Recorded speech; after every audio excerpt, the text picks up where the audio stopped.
Welcome to Her Script, inspiring you to empower yourself, champion others, and discover your role models in the dynamic world of life sciences. I am your host, Kara Pepler. In each episode, we sit down with remarkable women leaders at the forefront of healthcare innovation, from research and development to medical affairs, business development, and beyond. Discover bottom-line solutions to break through glass ceilings, overcome gender bias, and score your own path to success. Whether you're a seasoned professional in the biopharmaceutical industry or someone just starting their career, tune into Her Script and be inspired to lead in one of the most vital sectors of our society.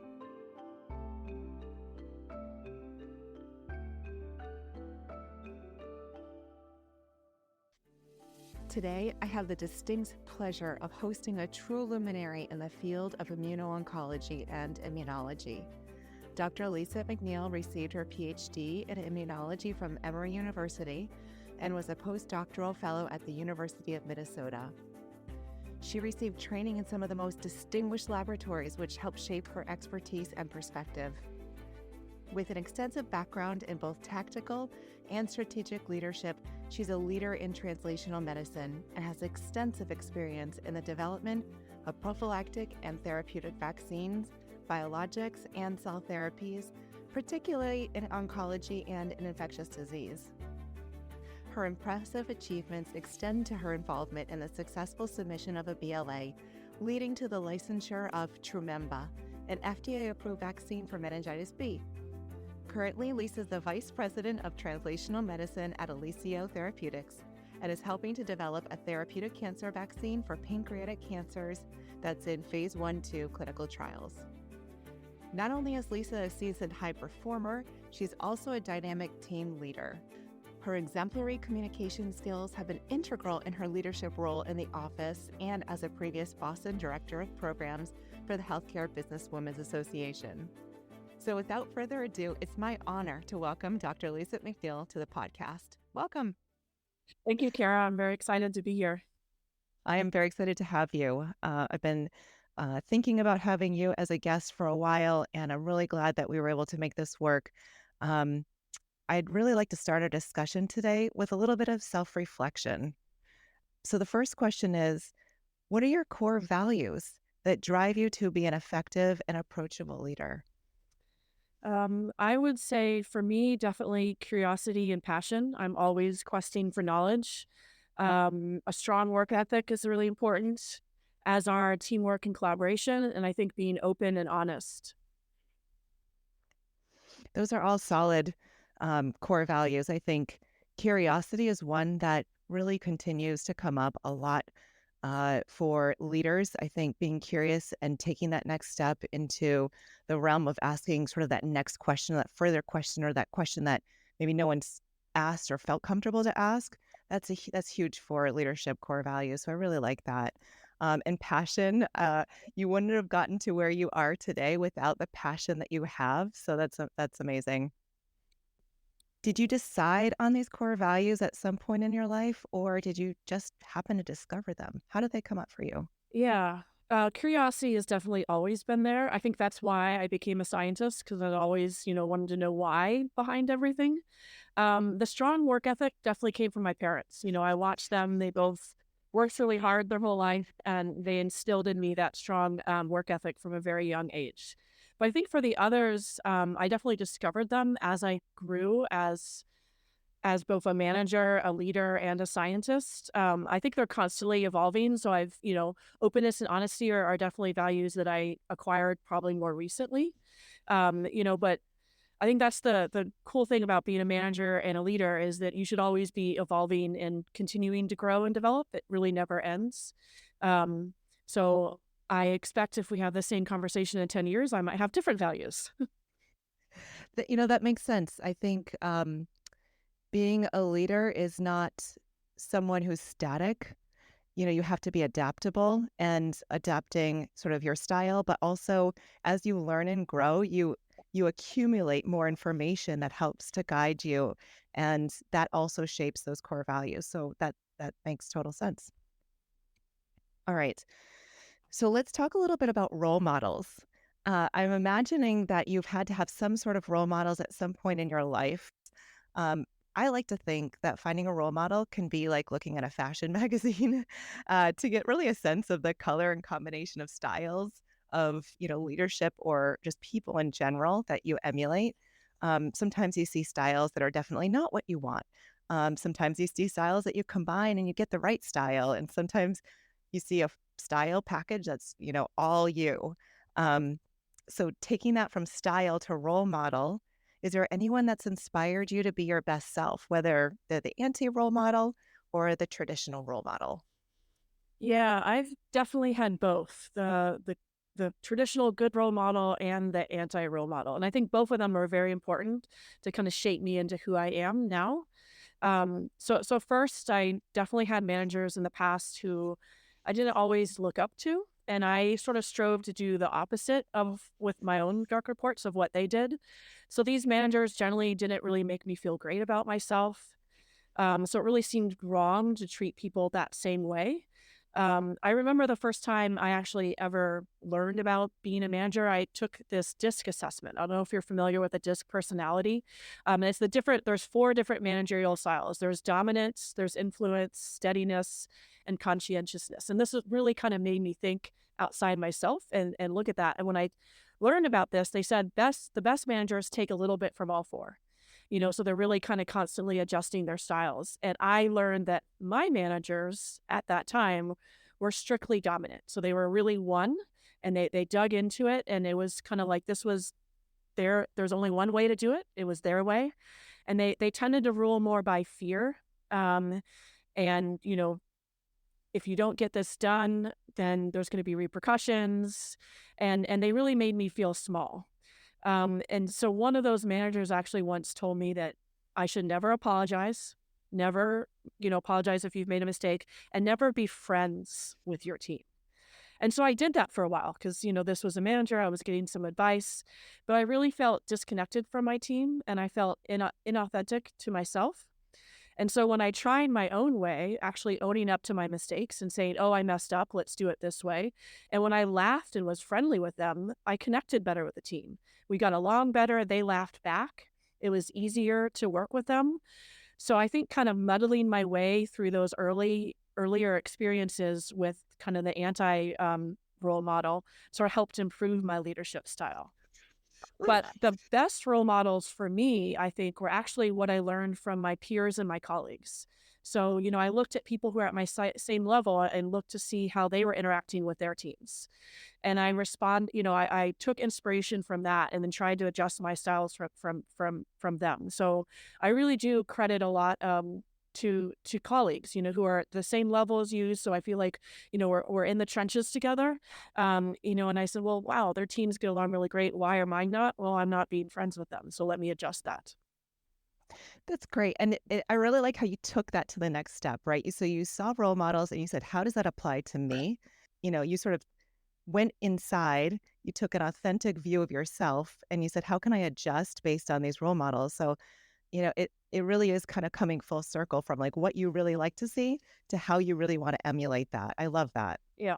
And I think it's important. You can learn from both. Just because you have a bad manager doesn't mean you have to be a bad person, but you can learn, well, this didn't really work well for me. So maybe if I tried the opposite approach, it'll be better. Yeah, that makes total sense. And, there's a variety of situations that require different leadership styles. And maybe, the application of a certain leadership style wasn't applicable to, what you thought might make sense for you in that kind of situation. So putting yourself in the role of the leader and sort of looking back and saying, what would I have done in this kind of situation really makes you a leader, even though you may not have had the title at that point. Yeah. Yeah, definitely. Okay, let's dive a little deeper into some leadership skills. Let's start with some hard questions. You were defined by some critical moments in your career, and you once mentioned that you, and I quote, clawed your way up to where you are today. I love that. Can you elaborate on a critical moment or some of those critical moments that you found yourself in? Yeah, sure. I think early on in my career, I thought that if I worked hard, produced good results, and got them done quickly, that I would be promoted, I would move forward, I'd be taught new skills, get to take on new responsibilities. I thought that, they'd see the wonder that is me and I would be rewarded. But that just didn't happen. Instead, I was sort of kept in the same place and just sort of kept doing the same thing and wasn't automatically recognized. And I think that's something that's very unique to women, right? We sort of patiently wait for someone else to recognize us and then think all the good things will come to us. Whereas men actually go out, they conquer, and they take. And so it took me a really long time, but I eventually learned that I had to advocate for myself. I had to be the one going out there and getting all these things. So I had to ask for the promotions. Most importantly, I went out and learned those new skills that I wanted on my own. So I talked to people in other roles, so I understood, better what they did and how I would interact with them. I paid attention at every single meeting I was at, even when it wasn't directly related to me.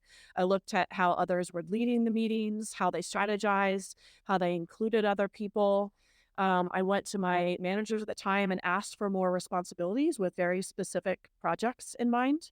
And I asked lots of questions from every single person I could. Also, what was kind of uniquely beneficial for me was I joined the HBA, which is the Healthcare Business Women's Association. And I organized events, educational events for our members. So this was really outside my comfort zone. This was basically event planning. I would find speakers and a topic, but I also had to find a host and a site to hold the events at. I had to find volunteers to run the event. I had to work with catering. And this really, like I said, pushed me outside my comfort zone. And I realized that, I can do more than just what I was doing in my box. And so then I decided to, go and advocate for myself. And I found the next, opportunity. I left pharma for biotech. That's amazing. I love all those nuggets of advice, Lisa. The biggest takeaway I have from what you just mentioned is advocating for yourself. I think in that, you want to do good, right? And so do good means, you know, deliver, deliver, deliver.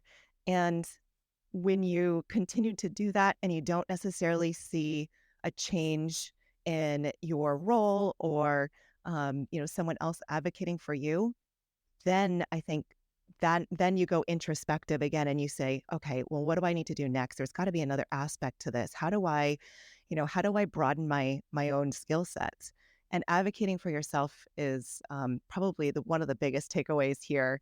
I like that you said that you went out on your own outside of your skill set, outside of your roles. It wasn't just give me more to do within my role.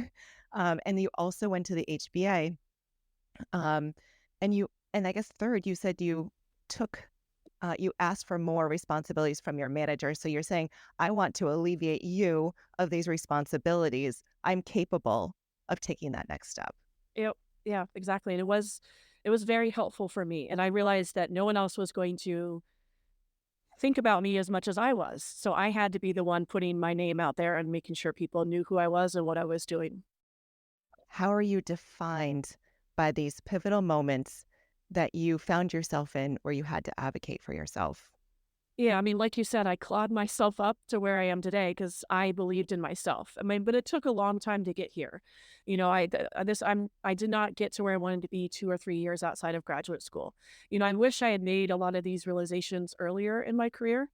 That I didn't just sort of wait around for recognition to come to me, but I went out and grabbed it for myself a lot sooner. But that's how I got to where I am. And I now think that I could use those learnings and advocating for myself, and I can advise others, especially women, to go out there and believe in themselves and to take, what they want. So I really do feel that these learnings helped me become a better mentor to other women. I'm sure you've had to also be very flexible in your career when working with others. Do you believe being flexible is an important attribute for everyone in their personal and professional growth, and why? Yeah, 100%. Flexibility is critical, especially in our industry.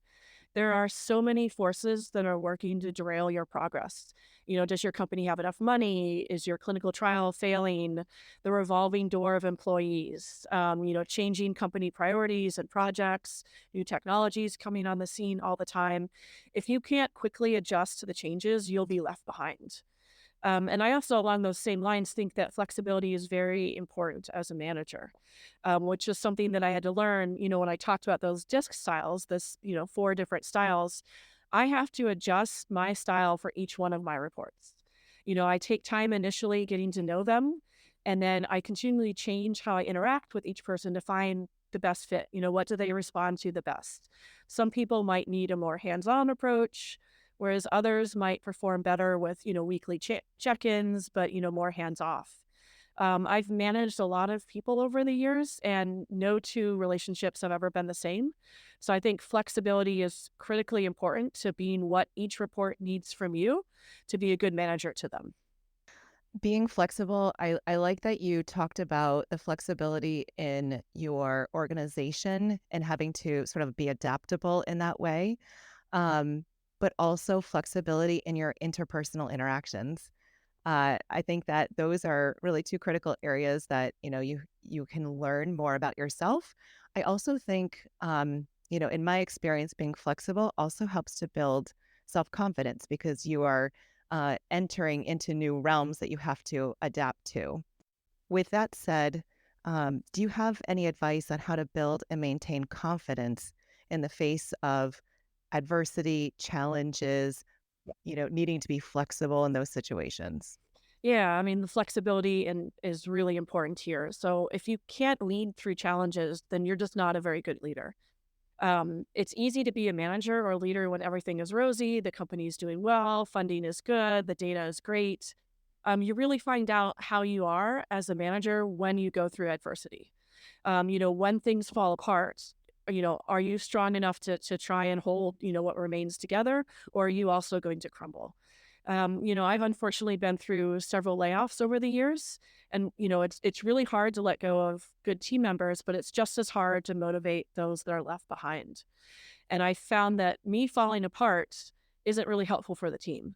So I might do my falling apart on my own time. I'll reach out to my friends and family for my own personal support network. But at work, while I'd absolutely let the team know that I'm also upset or concerned, it's okay to show your feelings. But I also try and really focus more on the positive. So acknowledge, this is awful. We need to get through this. But then, showing them that I'm being strong and we can get through this rough patch together. And I also feel it's important to pull your team in, ask them, what are the solutions to the current challenge? How can we pull together, right? Use teamwork to get through that adversity. And I think that helps bring your team closer, and it'll help to boost their confidence. So if they feel more included, they're going to be invested in the team and the company. And then together you can kind of get through the challenges rather than you either A, falling apart, in which case nothing happens, or B, you take it on all yourself and you don't ask for help from anybody. Then the team continues to feel disconnected from you. When teams come together for something hard and they get through it, that really solidifies, a team. And I think being a leader and leading from the front, as you just described, is what the team needs to be able to get through an adversity challenge like that. I also think being realistic, like you mentioned, and not pretending that the situation is different from what reality is, or at least what from the team members are perceiving reality to be, and coming to meet them where they are. This is what's happening. Is this your understanding? And let's get through this together. So it really, I can see, can build camaraderie there. Let's talk about when things didn't go as you wanted, maybe building on this or a different situation. What has been your biggest blunder or situation that you've been in, and how did that shape you as a leader? Yeah, I've made many, many mistakes over the years. I was a pretty bad manager at first, right? I knew nothing about managing when I started out. They don't teach that in grad school. I don't even think they teach it in college. You just sort of show up to a job and they're like, oh, by the way, here's three people for whom you'll be responsible for 8 hours a day. And you have no idea what you're doing. But I think my personal biggest mistake was as a manager was not being open or honest with my team about what was going on in the company or what my own manager was asking for. This might be a little bit of the mothering instinct that most women have, that we want to protect people from the bad things. And so I thought I was actually protecting them from what was going on. But in reality, I was putting a huge burden and stress on myself. And this came out in my interactions with the team where I'd be frustrated and angry, and they had no idea what was going on. And also, by not being open, my team didn't understand, my urgency or the true rationale behind the changes or requests. So if I had been upfront from the very beginning, we could have worked through the issues together as a team. And so now I'm very open and honest. I tell my team everything, maybe too much, but I feel that everyone deserves to know the full story, and then they can decide for themselves how they're going to act in that situation and proceed. And by that same token, I myself am more open and honest with my managers too. So this helps level set expectations for them, allows me to better advocate for my team. So, for instance, if I'm more upfront about the deadlines they're pushing on us, that they're just not realistic, that helps my manager better understand what can and cannot be done, and then doesn't put as much pressure on my team. So for me, the biggest blunder was, not being open and honest. And I think at the beginning, we talked about what are my core values, and that was one of them. And that was one that I definitely learned from many mistakes over the years, and now is something that I really strive to do in all of my interactions. I want to change gears a little bit and talk a little bit about mentorship. Knowing you, so full disclosure to those listeners listening, Lisa and I had worked together at a prior company, and I had observed Lisa in her element. We didn't work directly together, but we had interactions together, and I saw her, and I saw the people that were reporting to her, and I knew that she had this innate ability to really want to help others. So in that case, the mentorship piece and even sponsorship. Where does your drive to be so committed to others' success come from? Yeah, I had no idea what I was doing when I was a young scientist, especially in the soft skills, the being a manager, interacting with others. I was clueless. I didn't even really know how to be an independent scientist, and I really wish I had had more support at that time, especially from other women. I had no one telling me how to write a CV, how to do a cover letter. I didn't know how to network. I had no idea how to manage a challenging employee, how to handle a report that was disrespectful or that didn't want to do their job. I had no idea what I was doing. And as I grew as a manager and learned more, it became very important to me to pass on that knowledge to help others as often as I could have, because it would have saved me a lot of grief and poor interactions with other people if I had had that support early on. So just because I struggled doesn't mean that others have to also. One of my very early managers, when I was still studying, told me that they are very hard on the women in their team and they don't coddle them, their words, because when they were starting out in their own career, no one cut them slack for being a woman and they had to work 100 times harder to prove themselves. So they felt that every other woman should. And I didn't know that this when I first got this advice, I'm like, "Oh, okay, so she's trying to make me stronger and push me forward." But I now look back on it that mindset is just really crazy and ridiculous. Pass on what you've learned to everyone else. Why should we all have to struggle and go through pain just because you had to? We should support each other, and I think that really motivated me to support other, not just women, but other people, and as I move along in the career, so they don't struggle like I really did. I really like how you've taken a lot of these situations and said, how can I do this different? The more information that comes out about equality and treating people with respect and inclusion, right, of everybody's ideas and values, there's a lot of information that's out there these days that, we can draw from and really create ourselves as a leader in a more robust way. So I really like how you described sort of that previous experience and how you've, really made some important changes for how you would want to be a leader. Gallup defines a mentor as someone who shares knowledge and provides guidance. A sponsor, on the other hand, is someone who actively promotes someone's growth, really provides access to opportunities at work or even advocates for their career advancement. Do you identify more with being a mentor for others or a sponsor? This is a really good question. I haven't thought of it before. I would say that I've been both a sponsor and a mentor. There have definitely been scientists that I've sponsored and advocated for, giving them new projects, new job opportunities. And these are probably more unique situations. So these are individuals that I felt passionate about. I push them to grow and change and advance. And I think when I see these people, I'm really driven to move them forward because I can see what they'll be able to do in the future, not just for me, but for the company and for themselves. And so I feel these are fewer of my relationships, but they're definitely more established and long term. But I also love mentoring. These might be one-off interactions where I just, have coffee or a quick call to give advice, or, a more involved relationship that I try to help them kind of grow to the next level. I'll share my own experiences and advice and hope that they could learn from what I'm telling them. I might notice an area where, wow, they're not doing so great there. So like take them aside and say, this is what I observed and maybe you can try this next time. Um, so I definitely have done more mentoring. I think sponsoring is sort of more of a special situation when you find those truly unique people that you really want to advance and promote up. That's another important point I wanted to comment on. You mentioned that, for those who you see could or have the potential, right, to make a better choice in a situation, you've pulled them aside and said, this might be an option for you in the future and how to approach the situation next time. I think the hardest thing to do, as a mentor or as a leader is to give hard advice. And even as a mentee or even as the receiver end, to hear that hard advice. But usually those are the most pivotal and critical times, right? So that's part of this like challenge environment of being a leader.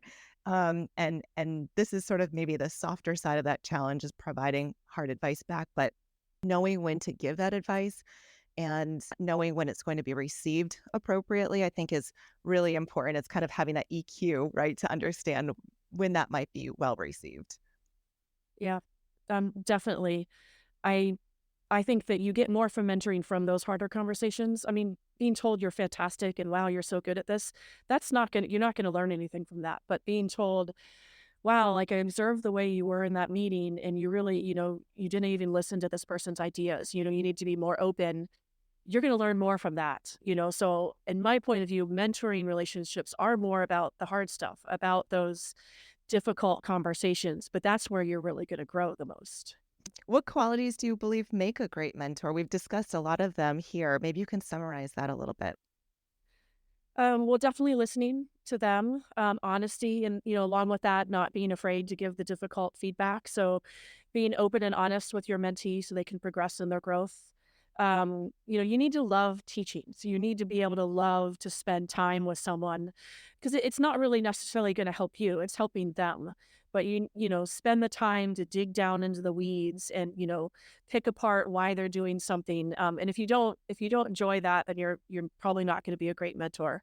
And then you also need to be caring and empathetic. I think that kind of goes with everything. So while you're giving that hard advice, you're also telling them, I'm doing this because I see such potential in you and, I really care about you. And I feel like, you're harming yourself by doing this. So it might seem counterintuitive to give direct feedback, but at the same time be caring and empathetic. But I do think that they go hand in hand. Mm.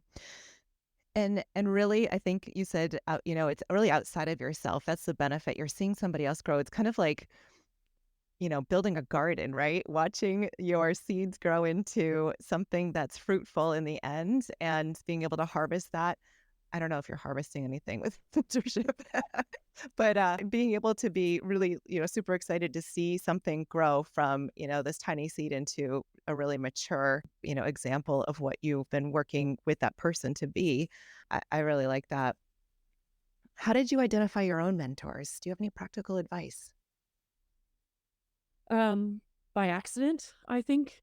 I haven't had many mentors and really only the later part of my career. I think that kind of goes along to what I was saying before that I had no idea what I was doing and I wasn't being given advice, by any of my superiors back then. So I didn't know that there was such a thing as mentors or sponsors. And I think it was actually about a year after someone started spending more time with me. They were giving me advice. They put my name forward for different projects that I think I kind of realized, oh, wow. this person's being a mentor to me. They're mentoring me. This is awesome. So I wish, now I would go back, and when I started out my first job in industry, I would have looked around and found the first woman that I thought, that I admired, looked up to, and said, can I pick your brain? Can I do this? But I didn't know to do that then. So my advice that I would give to other women is to be bold, to ask someone you look up to or admire to be a mentor. Don't wait for it to come to you like I stupidly did, and then when you find someone, tell them why you want them to mentor you, why you admire them and what you want to get, what are your goals out of the relationship. This way, the mentor knows what to expect and then can really think about it and decide, yes or no, that they want to work with you. But I think so much of what I learned kind of the hard way on my own, and I wish I'd had somebody advising me more. But definitely now, later in my career, I have no hesitation about reaching out to people and, picking their brain and getting advice. So now I think I have a really robust network of mentors. But when I really could have used it when I was younger, I didn't. I'm sensing a theme here, Lisa, of, like you said, be bold, step out of your comfort zone. This is kind of the theme that I'm getting from you. And I like that because it's always seems to be paying off and working out for you in really, abundant ways. Mhm. On the other end of mentorship, what characteristics do you look for in those that you want to mentor or in those people who approach you to be their mentor? Back to what we were saying at the beginning, curiosity and passion for what you're doing are very important to me. I want to see that you're constantly kind of questing for knowledge. I mean, that's a good sign that you want to grow and progress, and a willingness to change and work on yourself. There are definitely some people who just aren't very responsive to feedback, and in which case they're not going to work out well in a mentor-mentee relationship. And then dedication and commitment to the role. So if they're not really dedicated to what they're currently doing, what makes me think that they're going to want to do, work at that next level? Could you provide some practical advice or tips for women to initiate and maintain those long lasting, those productive mentorship relationships? Yeah, be open to the feedback. It might be hard to hear, but in the end, it's going to make you better. Mentoring is a lot of work for the mentor. So if you aren't willing to work on yourself, why should I? Ask for advice, ask questions a lot. That's what we're here for. And along those lines, do the work. Take the advice, show your mentor what you're working on and how you are, trying to make change. If you're constantly ignoring what the mentor is telling you, it might not be a long lasting relationship or the right fit for you. And also, I think this is important, acknowledge what your mentor is doing, for you. How are they helping you? Like a thank you goes a really long way. The mentor also wants to hear that they're being beneficial, that they are helping you out. And if you just sort of take all the time, then they're not really sure how it's working. So sometimes, wow, I really appreciate all you're doing for me goes a really long way. It's always the simple thank yous that, that's building connection, that's maintaining connection. And that's really just how much that other person means to you and how valuable their advice is. Are there Mhm. any mentorship relationships that didn't work out as expected? And what did you learn? Yes. I usually identify people, I see something in them and I think they could use guidance and I see this potential. But not everyone is receptive to that. So I had someone I tried to mentor for a while and it stressed them out. Sharing my knowledge with them and suggesting changes for their continued growth just led to self doubt on their part. So it wasn't very productive. In that case, I should have asked them if they wanted to be mentored first. I shouldn't have just jumped right in. I also had someone that only wanted to talk about what they were good at. What did they do well? They didn't want the mentoring relationship to be, in their words, negative. But I have found that most of mentoring is helping the mentee improve and grow in their role and how they interact with others. So, a huge part of that, as we mentioned, is providing honest feedback and corrections, and then asking for the mentee to commit to trying to change. So a mentorship where you just tell someone how awesome they are is not productive, and I had to decline to mentor them. So from these and other examples, I learned to establish clear guidelines at the beginning of my mentorship relationships. So make sure that we're all on the same page about how the relationship will proceed. What do they want? What are their expectations? How often do we meet? Do we have formal meetings? I'm also very clear about my own personality and how I deliver advice. I am very direct. I'm pretty much no nonsense. I tell it very straight, and that doesn't work for a lot of people. That style, they need it sort of delivered softer, and so I really like to be upfront about myself as much as possible, so that they know what they're getting into. And I've also had to learn to let some relationships go. So you can't force an effective, mentoring relationship. They might not be receptive to it. They might not like your feedback. If they continually reject my advice, I'll suggest they find a mentor that better fits with their needs because I'm not actually helping them. Yeah, that makes sense. I think defining what you want as a mentor, but also defining what might not be a good fit really just puts a cap on either end of that to find the right fit within that range. Okay. We talked a little bit about leadership. We talked about role models. We talked about mentorship. I want to just change gears now and talk about decompressing from all of this. You have a lot of responsibilities at work and you take on a lot. It really shows how much you really want to excel and achieve. But on the other end of that, you mentioned decompressing. I want to ask you a couple questions about what you do to decompress. So do you have any practices or habits that really like set a positive tone for your life or for work? Absolutely. I am an introvert. I think I'm what is now called an extroverted introvert. So I crave quiet, but I have learned how to be more social and extroverted at work. I realize that a manager who's really quiet and keeps to themselves isn't a good manager and definitely isn't a leader. So I've had to learn how to be, all excited and social and talk to people all day long. So those 8 hours though can be very draining for me. So by the end of the day and the week, I'm exhausted. I need quiet and I need to be recharged. So going home, cooking, gardening, reading a book, that usually sets me right. So just spending time on my own, and then I'm ready to go for the next day. I'm also really big on self care. I love getting massages and facials and pedicures. If my skin is dewy and glowy, then I feel like I could take on anything. I love it. I love it. Some people it's the right shoes, some people it's the right shirt, some people it's just having that vibrant skin and feeling good in your own skin, literally. Um, all right, Lisa, I know you're a reader. You're an avid reader. You even just mentioned it. Tell me, what are you reading these days? Yeah, I'm usually reading several books at the same time. So my book club just finished reading Tom Lake by Ann Patchett. She's one of my favorite authors. She writes, the language she uses is just so beautiful. I get really lost in the way she writes. We're currently reading Boys in the Boat, which is about an improbable University of Washington crew team that actually won the Olympic gold medal in the 1930s. And a book that I just started this weekend is called Blood Sisters.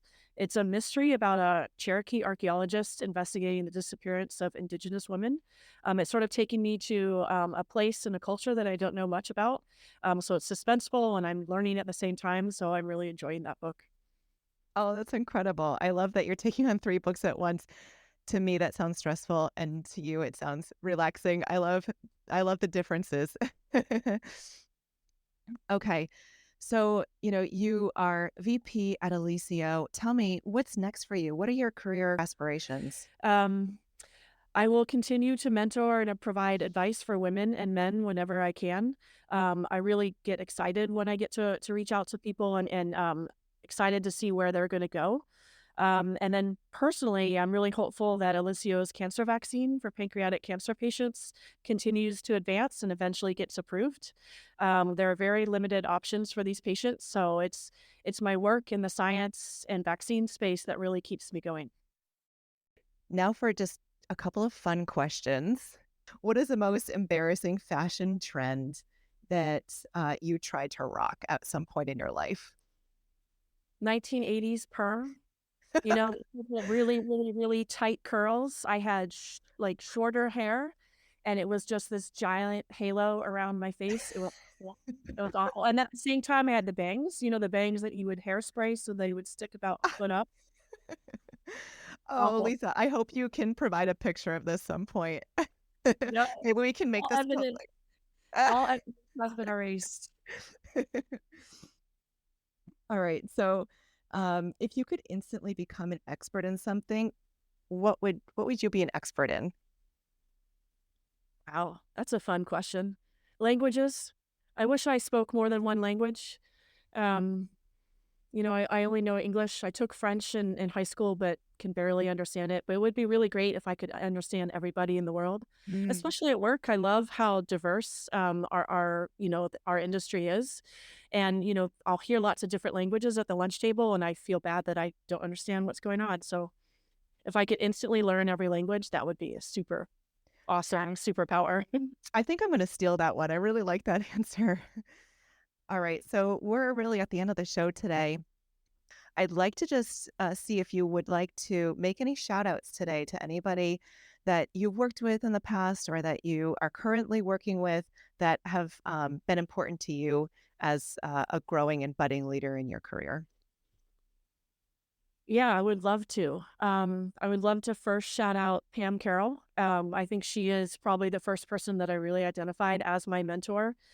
She really advocated for me and made me see that I could do more. And I learned so much from her, and I'm continuing to still learn from her. Also, Sherry Cannon, she has been my executive coach. And when I'm stressed out and I don't know how to handle a certain situation at work, I can reach out to her and she helps me navigate the difficulties. And as I said, I think I've really learned a lot from my colleagues and peers over the years.